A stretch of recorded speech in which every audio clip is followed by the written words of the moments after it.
നമ്മുടെ fish fry masala എങ്ങനെ റെഡിയാക്കണേന്ന് നോക്കാം. ഞാനിവിടെ ചൂരയാണ് എടുത്തിരിക്കുന്നത്. ആ ചൂരയുടെ അത് ഫ്രൈ ചെയ്ത് കഴിഞ്ഞാൽ ചിക്കൻ്റെ കബാബിൻ്റെ ഒക്കെ ഒരു ടേസ്റ്റാണ്. ഇത്രയും ഇൻഗ്രീഡിയൻസ് വെച്ചിട്ട് നമ്മൾ ആ ഫിഷ് ഫ്രൈ ചെയ്തെടുക്കുകയാണെങ്കിൽ ഫസ്റ്റ് ഞാൻ ഇതുപോലെ കറിവേപ്പില എടുത്തിട്ടുണ്ട്.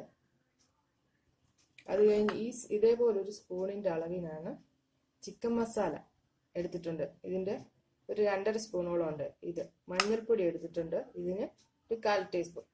ഇത് ചില്ലി പൗഡറാണ്. ചില്ലി പൗഡർ 2 ടേബിൾ സ്പൂൺ എടുത്തിട്ടുണ്ട്. പിന്നെ സോൾട്ട്, അത് നിങ്ങളുടെ ഇഷ്ടത്തിന് വേണം ചേർക്കാൻ. സോൾട്ട് ഒരിക്കലും ഞാൻ പറയത്തില്ല സോൾട്ട് എത്ര ഇടണം പറഞ്ഞിട്ട്, അത് നിങ്ങളുടെ ടേസ്റ്റിന് കുറച്ച് ഇട്ടിട്ട് റെഡിയാക്കണം. പിന്നെ ഇത് ജിഞ്ചർ ഗാർലിക് പേസ്റ്റാണ്. ഇതൊക്കെ നമുക്ക് വെളിയിലൊക്കെ വാങ്ങിക്കാൻ കിട്ടുമല്ലോ പേസ്റ്റ്. അത് കഴിഞ്ഞ് ശകലം ലെമൺ ജ്യൂസ് എടുത്തിട്ടുണ്ട്. ഇതിനൊരു 1 സ്പൂൺ 1.5 സ്പൂൺ കാണും. ആ മസാലകളെല്ലാം കൂടി വിത്ത് സാൾട്ട് ഞാൻ ഇതിനകത്തോട്ട് ഇങ്ങനെ ഒരു പാത്രം എടുത്ത് വെച്ച് മിക്സ് ചെയ്ത് വെച്ചിട്ടുണ്ട്. അത് കഴിഞ്ഞ് ജിഞ്ചർ ഗാർലിക് പേസ്റ്റ്, ഇതിന് ഈ സ്പൂണിന് തന്നെ ഒരു 1 സ്പൂണോളം ചേർക്കണം. ഇത്രത്തോളം 1 സ്പൂൺ നന്നായി മിക്സ് ആക്കണം.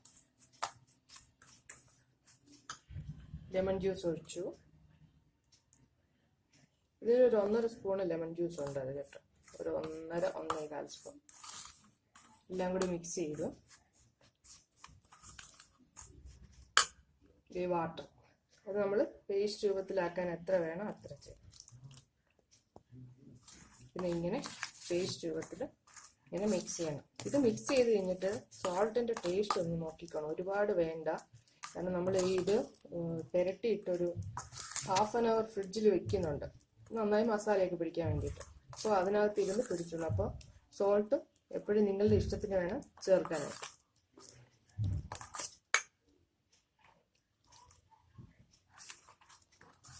ഒരുപാട് കട്ടി വേണ്ട, ശകലമൊന്ന്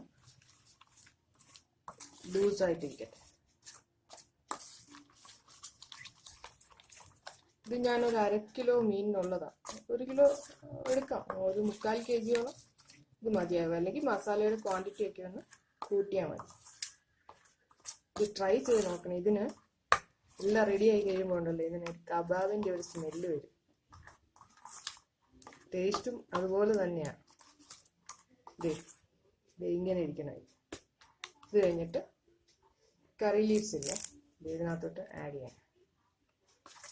ജസ്റ്റ് ഒന്ന് മിക്സ് ആക്കി. ഈ ക്വാണ്ടിറ്റി വരാവുള്ളൂ. ഒരുപാട് ലൂസ് ആയി കഴിഞ്ഞാൽ പിന്നെ അതിനകത്ത് മസാലയൊന്നും പിടിക്കില്ല. ഇങ്ങനെ ഞാനിത് ഇതിനകത്ത് പുരട്ടി വെച്ചിട്ടുണ്ട്. സ്പൂണിട്ട് ഇളക്കി നോക്കിയിട്ട് ഇതിനകത്ത് നല്ലപോലെ മസാലയൊന്നും പിടിച്ചില്ല. കൈ തന്നെ യൂസ് ചെയ്യേണ്ടി വന്നു. ഇതിങ്ങനെ നമുക്ക് കട്ട് ചെയ്ത് കിട്ടും. ഫിഷ് സ്റ്റോളിലൊക്കെ ഇപ്പം ഫ്രൈ പീസ് എന്നൊക്കെ പറഞ്ഞു കഴിഞ്ഞാൽ ഇങ്ങനെ നീളത്തിൽ ചെയ്തില്ലേ, ഇത് ഇങ്ങനെ എടുക്കുന്നതാ സ്ലിമ്മായിട്ട് എടുക്കുന്നതാ മൂക്കാൻ വേണ്ടി നല്ലത്. ഇങ്ങനെ പുരട്ടിയിട്ട് ഒരു 1/2 അവർ, ടൈം ഇല്ലെങ്കിൽ ഒരു 20 മിനിറ്റ്സ് ഒക്കെ ഫ്രിഡ്ജിനകത്ത് വെച്ചോളൂ.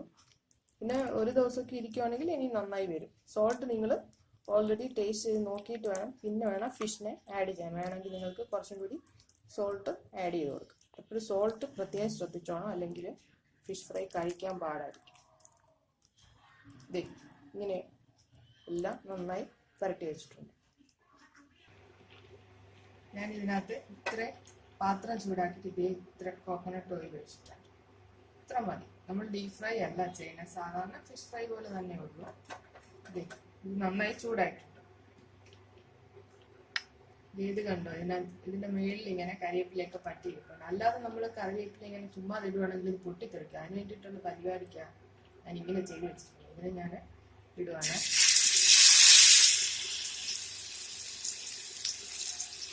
നമ്മളിത് അങ്ങോട്ട് ഇടുന്ന സമയത്ത് അപ്പളയും ഒന്ന് കുറച്ച് വെക്കണം. അത് നന്നായി എണ്ണ ചൂടാവണം. അത് കഴിഞ്ഞ ശേഷം ലോ ഫ്ലെയിം ചെയ്തിട്ട് ഇതിനിങ്ങനെ ഇടണം.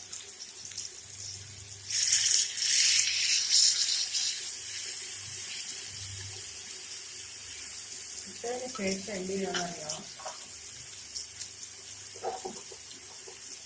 ഇത് നമ്മൾ ഇട്ടത് കണ്ടല്ലോ, അതിനുശേഷം ഈ പാത്രം കൊണ്ടൊന്ന് മൂടി വെച്ചേക്കണം.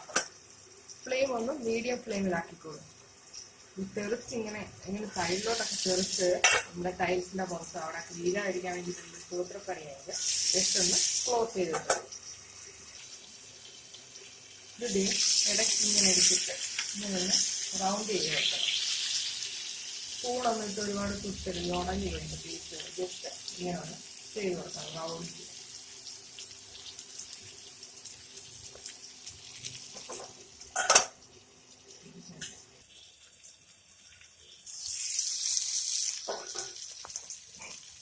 ഇത് നമുക്ക് ഒരു സൈഡ് മൂത്തുകൊണ്ട് ഇങ്ങനെ തിരിച്ചിട്ട് കൊടുക്കും. ഏകദേശം ഈ ഒരു പരുവത്തിലാകണം ഇത്.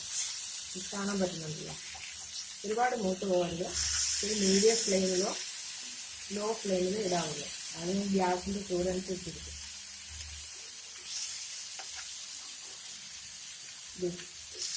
ഇങ്ങനെ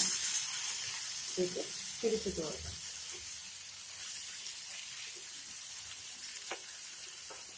ഇങ്ങനെ ആകുമ്പോഴാണ് ഇത് മറിച്ചിടേണ്ടത്. പിന്നെ നമ്മൾ ഒരു സൈഡ് ആകണമല്ലോ, മീഡിയം ഫ്ലെയിമിലേക്ക് ആക്കിയിട്ട് കവർ ചെയ്തിട്ടുണ്ട്. നമ്മളുടെ ഫിഷ് ഫ്രൈ ഇവിടെ റെഡി ആയിട്ടുണ്ട്. ഇത് ഓയിൽ ഇപ്പോൾ തീർന്നു പോകണമെങ്കിൽ അതിൻ്റെ ഓയിൽ കുറച്ച് തീർന്നു പോയാൽ നമ്മൾ സൈഡിൽ നിന്ന് ഇങ്ങനെ ഒഴിച്ചു കൊടുത്താൽ മതി. കുറേശ്ശായിട്ട് ഒഴിച്ചു കൊടുത്തോളൂ.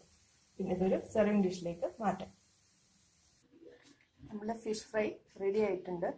ഇതെല്ലാവരും ചെയ്ത് നോക്കണം. ലൈക്ക് ചെയ്തിട്ട് ഫ്രണ്ട്സിൻ്റെ കൂടെ എല്ലാം ഷെയർ ചെയ്യണം.